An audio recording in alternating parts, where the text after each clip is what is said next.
Alors, bienvenue à tous les utilisateurs et utilisatrices du cours en ligne de sciences et technologies de troisième secondaire du Collège Sainte-Anne de la Chine. Dans cette section, nous allons fournir les réponses et les explications nécessaires à la compréhension des questions 85 à 92 des notes de cours 6, partie 2, portant sur le nez et la langue. Commençons par le nez, son anatomie et sa physiologie. Alors, identifier les parties suivantes. Ce qui est important de comprendre ici, c'est que les parties sont en fonction de capter les odeurs. Voyez-vous, à l'intérieur de nos fosses nasales, nous retrouvons les cornets. L'air entre par les narines et elle vient toucher ici ce qu'on appelle la tache olfactive ou l'épithélium olfactif. Les cellules, les axones des cellules sensitives vont se regrouper au bulbe rachidien.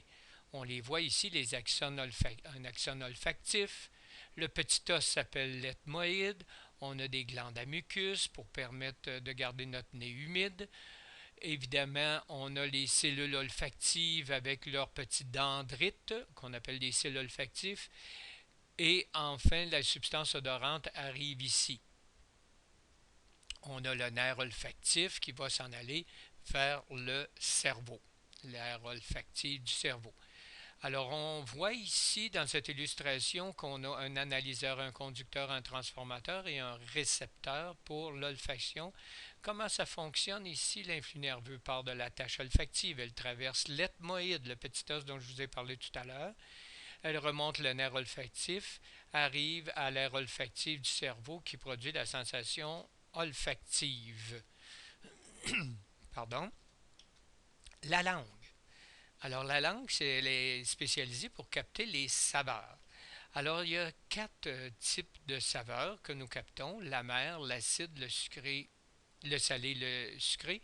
Et par les couleurs ici, on voit que l'acide est capté par les côtés de la langue, l'amer par le fond de la langue, et la pointe de la langue capte le sucré, et la pointe est un petit peu plus large, le salé.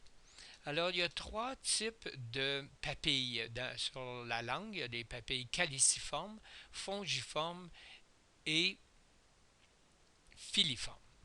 Alors, on les voit illustrés ici sur le petit schéma. On voit les fongiformes ici, les filiformes en forme de fil, caliciformes en forme de coupe ou de calice. Maintenant, à l'intérieur des papilles, on retrouve des bourgeons gustatifs et on en voit un illustré ici formé de cellules gustatives. Ces cellules, ce sont elles qui vont capter les saveurs. Deux conditions nécessaires à la perception des saveurs. Elle doit être en concentration suffisante et doit être soluble dans la salive.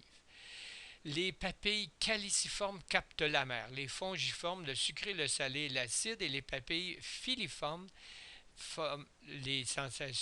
captent les sensations tactiles, thermiques et douloureuses. Ça doit vous rappeler la peau ici, tactile bien sûr, pression effleurement, thermique, le chaud, le froid, et le douloureux, la douleur.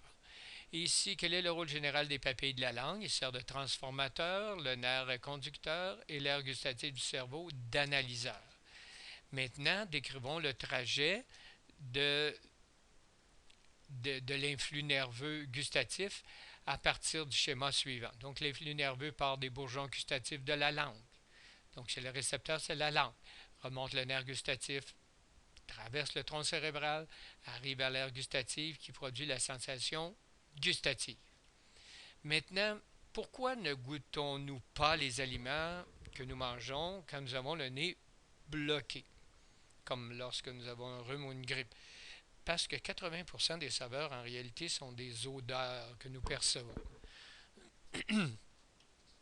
Ici, voici un tableau récapitulatif des cinq sens avec en évidence les récepteurs à étudier par cœur, bien mémorisé.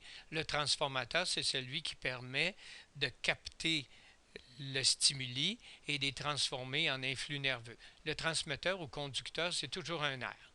le nerf spécifique au sens. L'analyseur, c'est l'air c'est les aires, par exemple, gustative, olfactive, sensitive ou tactile, auditive et visuelle du cerveau. Toujours, toujours dans le cerveau que l'analyse est faite. Alors, on appelle l'air aussi des zones. Maintenant, je vous souhaite une très bonne étude pour cette